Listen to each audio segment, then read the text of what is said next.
Hey everyone, and welcome to the Sunny Go One Piece podcast. On this episode, we're going to talk about anime episodes 171 through 173, which will cover manga chapters 260 to 264. And continuing on with the Upper Yard survival game, we get some more matchups as more combatants fall to NL, and with him starting to make his moves.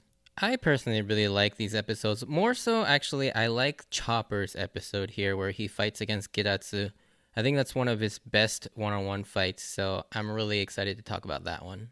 But before that, let's get into the synopsis. So NL's survival game continues as we get more one-on-one encounters between the Shandians, Strawhats, and NL's Shinpei. Luffy takes on Wiper while Chopper ends up taking on Giratsu by himself. Nami and Gunfall must defend Sanji and Usopp from Hotori and Kotori, who are seeking revenge for defeating their brother Satori. And Robin discovers some interesting things about the ruins in the Upper Yard, but is interrupted by Yama, the Shinpei commander. Alright, so differences. So there are a handful of differences between the anime and the manga this time around. The first one comes earlier on, after Sanji gets electrocuted. In the anime, you actually see Usopp kind of freaked out and also trying to stand up to NL, although he's using his normal lying bluff. And then that's when NL gets annoyed with Usopp and electrocutes him. But in the manga, this actually never happens. And really, Usopp actually gets fried as he's screaming about Sanji when he's so holding him on the deck of the Going Merry. And so he never actually gets up in the manga and confronts NL. NL just comes over and just electrocutes him because he's tired of Usopp screaming. Which I feel like that maybe some people's, some fans, observations of the situation. It's shut up, Usopp. But I don't know. I think one way or the other is fine with me. I don't think I have a preference over the other. I think in the anime, the way they did it, it gives Usopp a little bit more of a redeeming quality as he's kind of standing up to NL, which is an absurd thing to do for Usopp. So I do kind of like that. But I also like that Usopp kind of stays more true to his character while also making NL a little bit more menacing as he pretty much just attacks Usopp almost unprovoked. We also get a little bit of scene shuffling between Robin finding the ruins and running into Yama.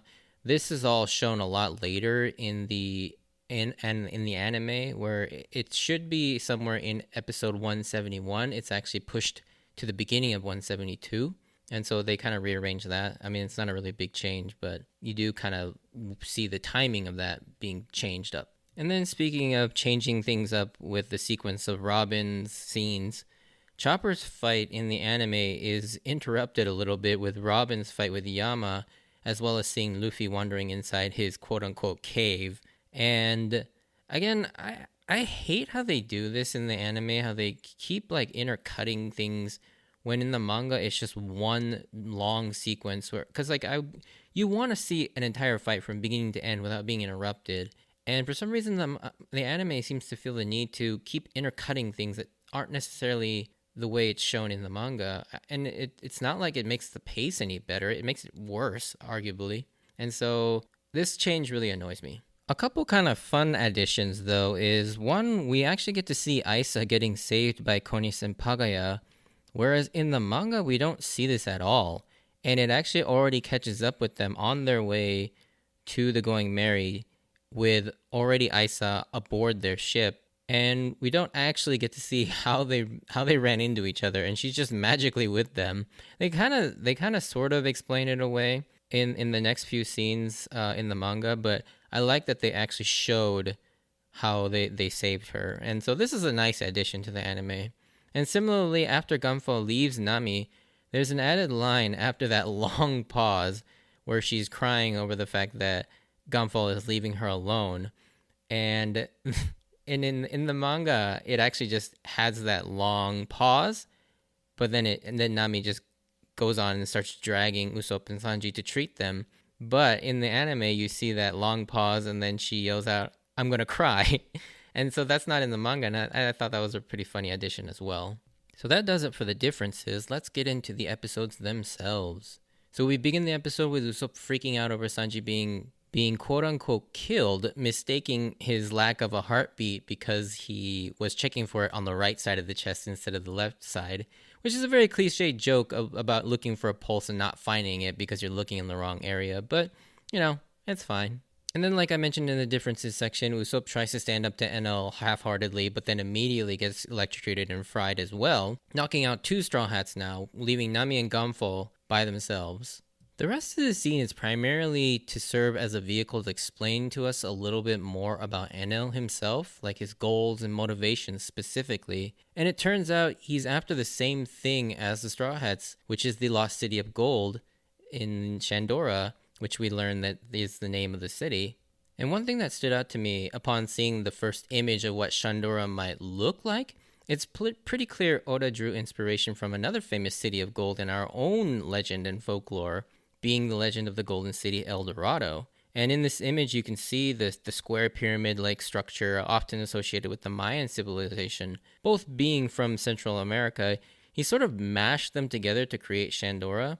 They even sound alike by mashing Shandian and Dorado together, so you get Shandora.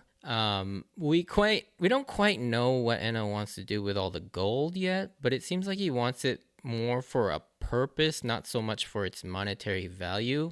Oh, but before we move on, one thing I've failed to mention yet is Enel's laugh. And he continues a long line of Oda's ridiculous laughs with his yeah. And it's probably one of the more tamer ones, but it's still funny nonetheless coming out of NL, especially how he draws NL laughing, because he's like really over exaggerates this guy with his like head becoming huge and his mouth just massive whenever he laughs like that. And it's got this like sort of larger than life appearance to it, which is pretty on brand for all the villain laughs, or I guess they're not always villains, but all the exaggerated ridiculous laughs. Enno's main purpose of coming down to visit was to see Gonfal and to say goodbye to him, I guess, because he's now finally completing his goals of whatever he's trying to do with the gold and the upper yard. But with that, Enno leaves, but ominously floating in the foreground of the screen above the Going Merry is what looks like a pair of guys that look an awful lot like Satori, but we'll get to that in a little bit.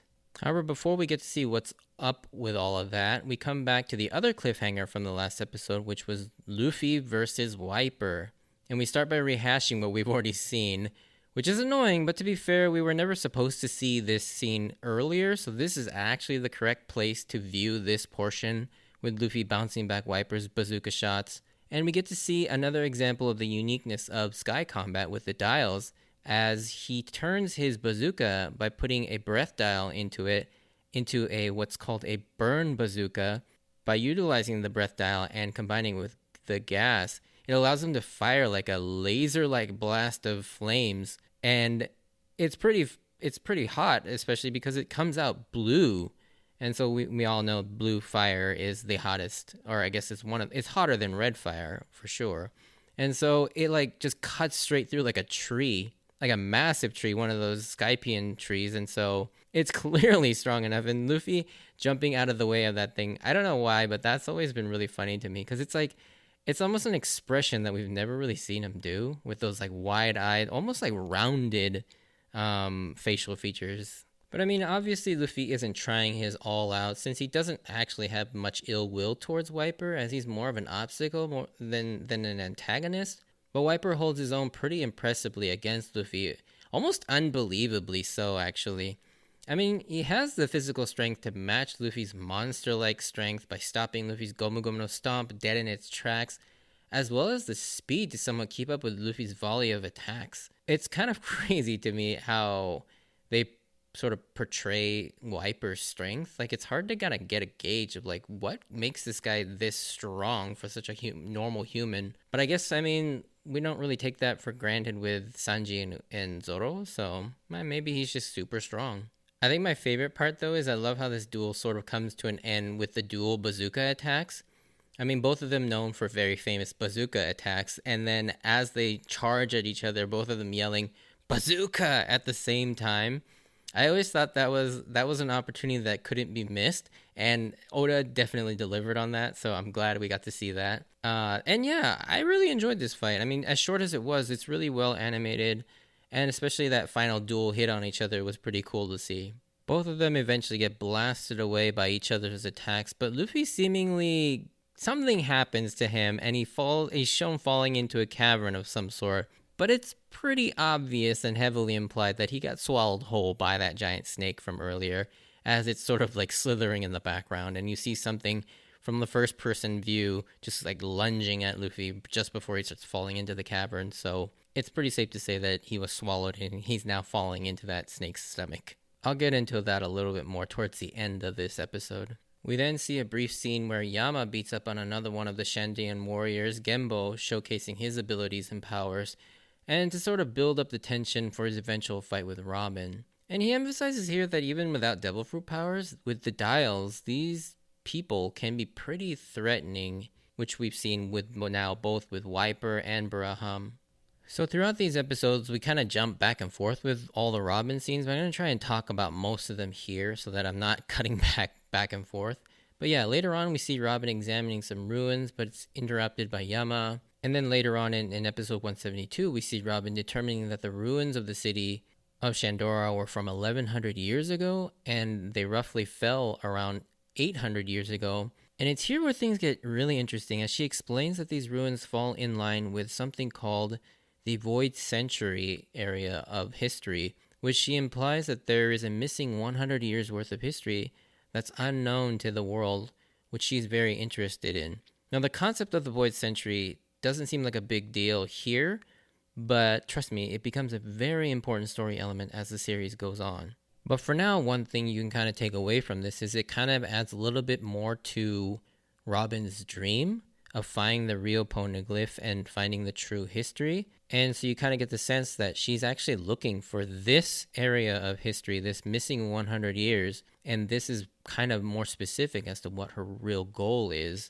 Now, one thing to note is if you're watching the Crunchyroll subs, they translate this as the blank century, which isn't technically wrong. Among most of the English-speaking community, though, it is common to refer to this as the void century, and that's how I'm going to refer to it, and that's how I've always translated it in my head, so I'll be referring to it as such. But while the translation does work, the term kuhaku, which can be translated either way as blank or void, I think it just sounds cooler as the void century than blank century, and it rolls off the tongue better for me. So I think as the community has determined, yeah, it should be void century, but you're free to call it whatever you'd like. Coming back to the Mary, though, Satori's brother Hotori and Kotori show up to get revenge on Sanji and Usopp for defeating their brother, but with both of them down, it's up to Nami and an injured Gunfall and Pierre to try and fend them off. I feel like Oda's creativity took a day off here, as they literally look exactly the same as Satori in terms of design, with very little variation, but I'll give him a pass on that one. There's a couple things that stand out here in this scene before the fight actually gets started, though, as we see, unlike how Nami was always scared and resistant to fighting in the past, especially while in the upper yard around, walking around with Zoro and Robin, but now with no one else to protect her, Nami, like each and every one of the Straw Hats, step up to do everything she can to protect her nakama. And, I'll never get tired of seeing those traits in each and every one of the Coward Trio members, because as freaked out as they always get, for mostly comedic reasons, when it comes down to it, when they need to, they will step up, and I love seeing that moment each and every time it happens throughout the entire series. And I think I love it especially with Nami, because she is actually really strong. At least mentally, she's really strong. She's very brave and strong.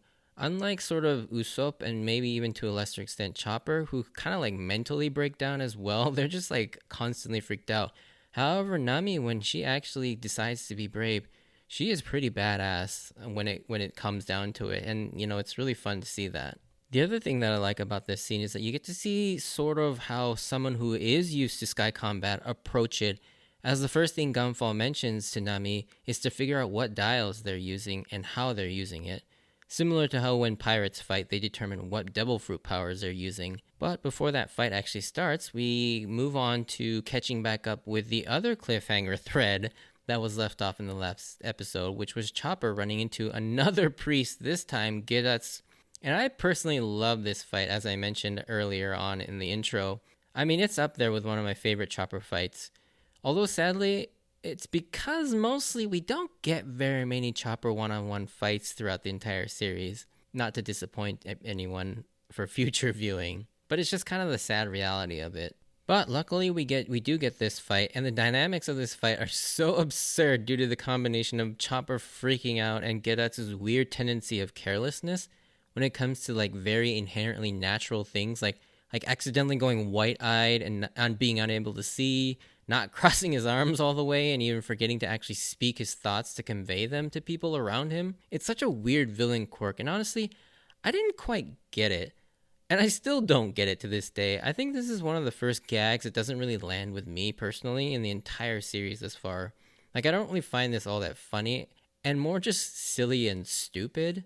I think what saved this entire fight, though, is that Oda paired him up with Chopper, and seeing Chopper react to all this is pretty damn hilarious. So, if that was his intent, then that was genius. But Gedatsu on his own, just seeing those weird quirks, just never really did it for me. I do like how this fight starts, though, because in the middle of Gedatsu's sort of villain monologue about the swamp ordeal, it cuts to a wide shot of Chopper freaking out that Gedatsu is actually the one sinking in his own swamp. But then when Gedatsu starts flying, Chopper's absolutely awestruck at how cool that is, even if this guy is just here trying to kill him. And I think that's one of like Chopper's really cool or fun quirks, as he's always sort of just absolutely mesmerized by anything that looks cool. And I think that's obviously that has a lot to do with his character being pretty much sheltered inside Drum Castle for most of his entire life, not seeing anything about the real world, and being on Drum, like there's really nothing to see. I mean, I think the most like crazy thing that he's ever seen is Dr. Kureha herself and maybe the Lapon bunnies, but yeah, he's never really seen anything that crazy. And so it makes sense that even at his age, he's just awestruck by anything and everything, especially all the crazy things that he sees on his journeys with the Straw Hats. So I think it makes sense for his character, but it's also really fun to see when Chopper just gets crazy, like awestruck about all these weird things that he sees. However, though, Gedatsu immediately shows just how terrifying his fighting style is when he unleashes his Swamp Cloud Burger, which is a funny name, but then hilariously overshoots Chopper by a mile, and it lands on his own Shinpei.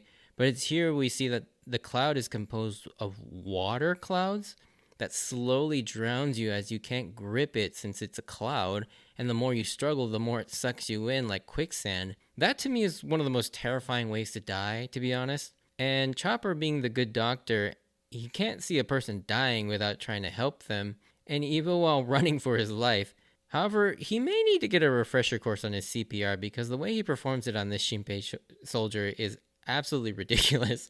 But it's also pretty funny as he goes into his heavy point and just double fist slams the guy's chest as he spits out water, and somehow he's okay and like he's breathing again.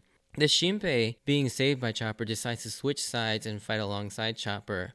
And now, with a new ally, Chopper gets this renewed sense of confidence to fight Gedatsu, but this is immediately quashed as Gedatsu unleashes a super fast punch aided by a jet dial on his elbow, and the Shinpei is just instantly taken out by him just slamming against the wall. And, this is not bad in the anime, but I feel like in the manga, this punch had a lot more force to it. Like, I don't know, the way I imagined it looking, reading the manga, it's almost like he just like instantly appears in front of the Shinpei and it's just like bam. But in the anime, it's a little bit slower, I guess, to sort of you can see the action appearing. But I imagined it almost like an instantaneous thing where it's like Gedatsu all of a sudden just behind Chopper and the Shinpei is just like already slammed into the wall. You don't even get to see him fly through the air. And that's how I imagined it. But I mean, it's not bad in the anime. But regardless, it's so fast, even in the anime, to the point where Chopper couldn't even react.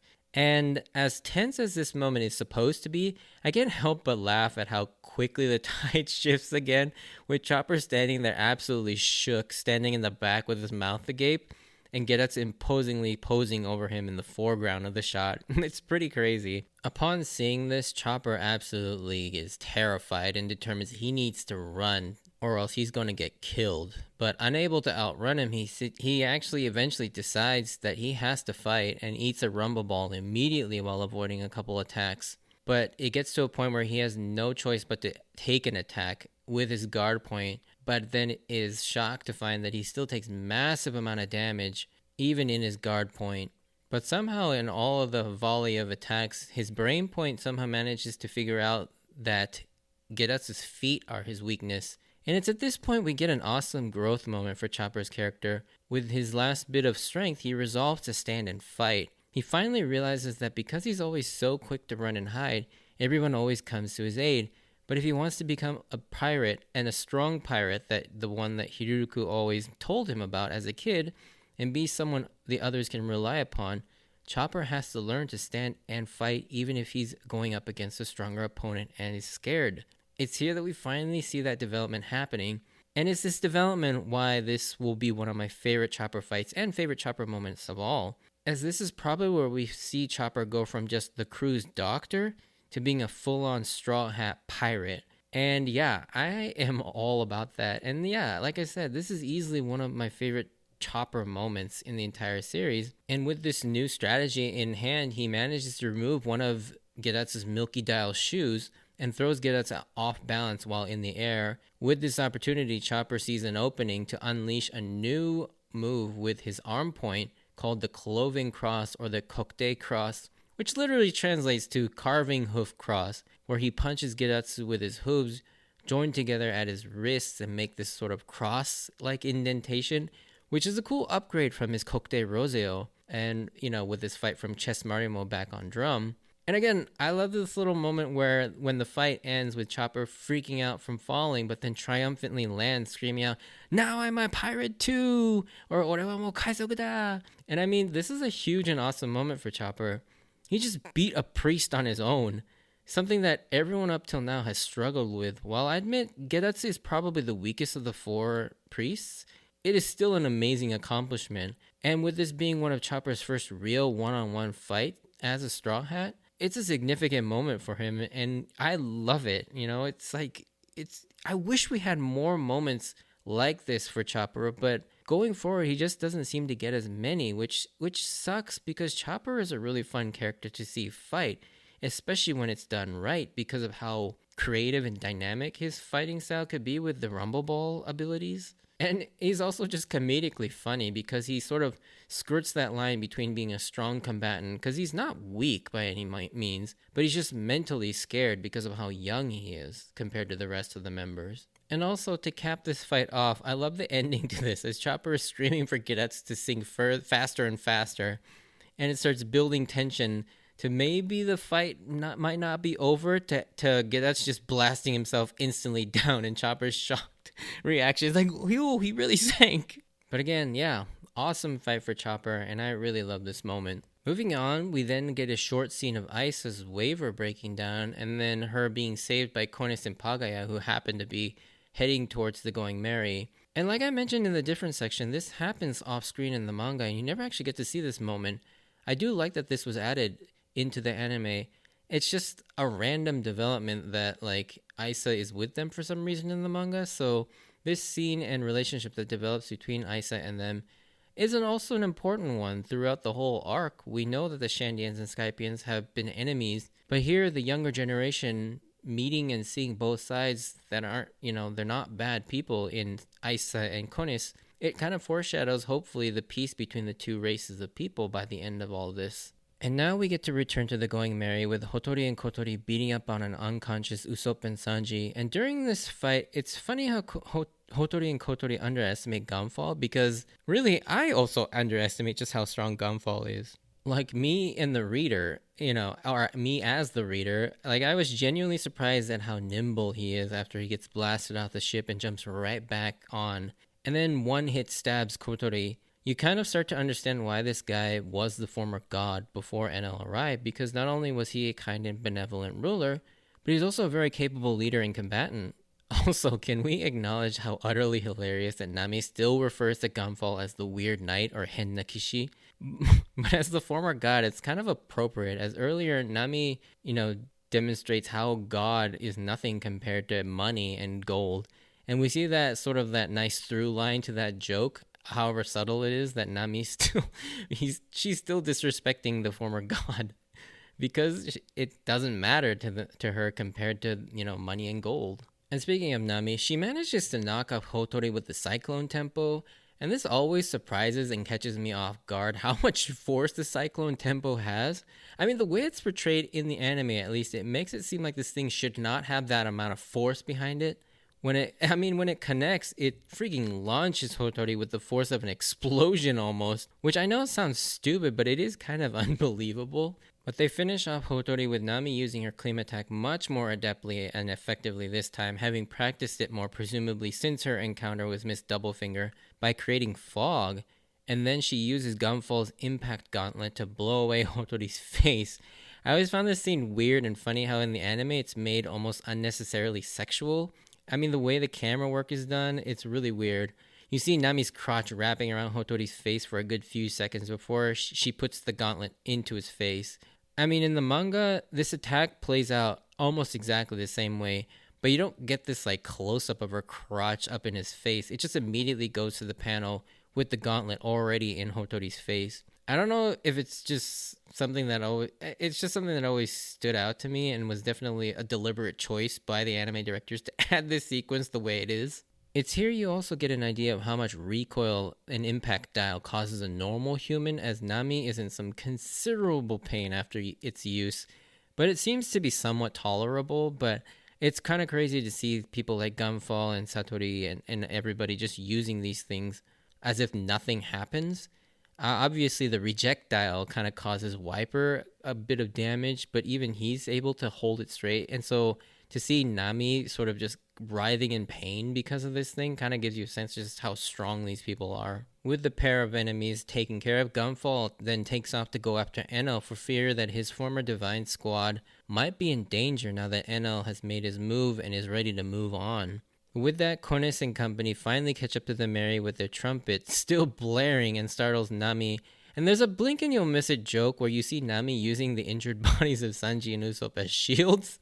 And Nami obviously cares for her crew members, but still relies on them to protect her even though they're unconscious. And it's here we finally get acknowledgement from Nami of just how loud and annoying that trumpeting sound is, but also that is really counterproductive to staying hidden and safe among all the dangers in the forest. And I just want to acknowledge how well the sound designers did here with finding the perfect annoying trumpet sound. Like, this is way more obnoxious than anything I had ever imagined in my head when I was reading this section of the manga. It's also here that Nami gets her old waver fixed up and restored by Page and explained that it has a rare jet dial which gives it way more power than a normal waver. And so it'll be interesting to see how this is used later on. And then to end this episode, we get the last big scene with Kamakiri running into Enel. And this scene further establishes how unbeatable Enel seems in the face of normal people. But we also see just how arrogant and full of himself he is with his metaphorical and literal god complex, as he just willingly lets Kamakiri attack him for 5 minutes without fighting back. But we as the audience knowing full well that if Enel was actually in any real danger, he'd immediately renege on this deal and start fighting back.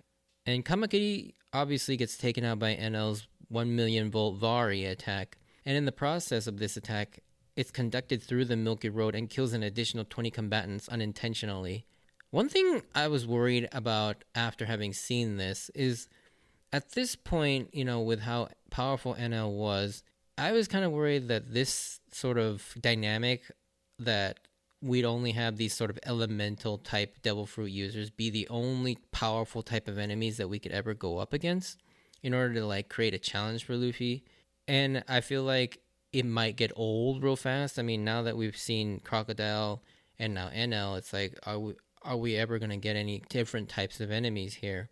Obviously, it'll be interesting to see how Oda's creativity matches up to this, but I mean, I know for sure that he's not done with his villain types, and so this is not a worry that is actually founded in anything anymore, because we know that we have some amazing villains coming up that are not these elemental devil fruit users.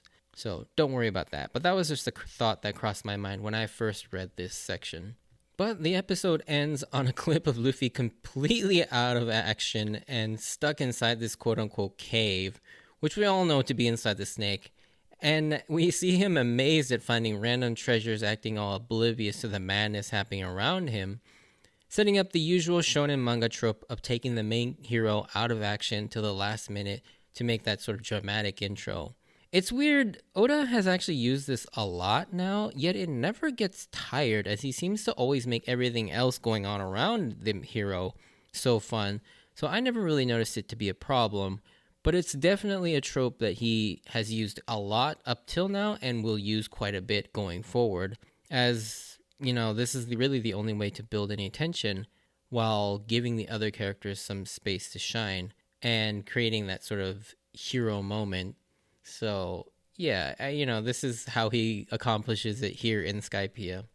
But with that, we bring this podcast episode to a close. So, yeah, with only a fraction of the survivors left, NL is beginning to close in, and it's only a matter of time before he runs into the other Straw Hats. With Robin and Chopper especially already nearing the ruins, they are probably the most in danger, unlike Luffy and Zoro, who are completely lost. So it'll be interesting to see how they get back into the fight. But yeah, we'll have to see in the next few episodes. If you enjoyed this, send me a like or a comment. And if you want to join me on this journey of rewatching One Piece, please consider subscribing.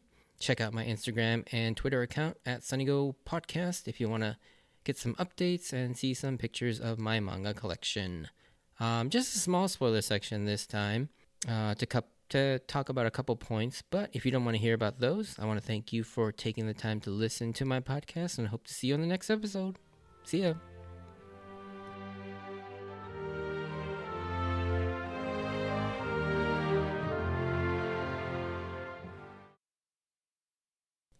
Alrighty, so spoiler section. Just 2 points that I really wanted to talk about. First of all, Geratsu. Obviously, so he shoots himself down into the clouds, and he eventually falls down to Earth, actually, and he gets his own cover story called Geratsu's Accidental Blue Sea Life. And through this, a series of sort of weird happenings, he ends up as a business partner of Goro, who happens to be Koza's uncle, and helps him found a hot spring resort. Obviously, we'll get into this cover story when it actually happens. It doesn't happen until, I think, further into volume, like the mid-30s, I think. So it'll be a little bit before we actually cover this, because there are, I think, 2 more before Geratsu's cover story. But yeah, it's interesting how he gets his own cover story. And Geratsu's cover story so far has not actually resurfaced in any way. So it'll be interesting to see if this actually has any kind of relevance on the main story, like some of the other ones have. And then the last thing I wanted to talk about was obviously the concept of the Void Century. So this is the first mention we get of the Void Century in the series. And I kind of forgot about this, actually, to be honest. Like, it's become such a big thing in the story, with Ohara, with Robin's past, with it being so related to her dream, and just kind of the overall sense that this is one of the big key pieces to the end of the series. This is something that the world government is hiding so adamantly that it goes out of its way to wipe out an entire civilization to keep it secret. And to this point, we don't really have any idea what it is. And obviously, we'll get into this more as it becomes much more relevant with Water 7 and NAS Lobby, with Robin's story being more fleshed out, and we get to see the past. But yeah, this Void Century concept is already being set up here. And like I said, it's a major through line through the entire series. Even up till this day, it's still a mystery what this Void Century is, what's contained in it. And there are some people who think that the answer to this actually is the One Piece. Like, the One Piece treasure is this sort of 100-year missing history. And this is actually an important thing. And, I'm actually kind of inclined to think that it might actually be this. That the One Piece is not a treasure, but at the same time, we get that scene of Roger and his crew discovering the One Piece, and they just start laughing. So I can't really imagine that this Void Century history, the record of this Void Century, is something that they would laugh about. So I don't know. I've kind of changed my tune a little bit, but at the same time, I think it has to be part of it. Otherwise, like, where would this history be aside from maybe in Marijoa, like locked up in that weird safe where that big ass straw hat is right now, underneath Emu's little throne? But yeah, it is interesting what the Void Century represents, what it is, what it tells them. Like, it's a very big mystery, and it's interesting to see that I forgot that it started here. Like, this is where it's first mentioned. So, but yeah, that's pretty much all I wanted to talk about in regards to that here, because obviously we'll get into more about it as we go on through the series and we learn more about it. But anyways, thank you for listening, and I will see you on the next episode. Bye.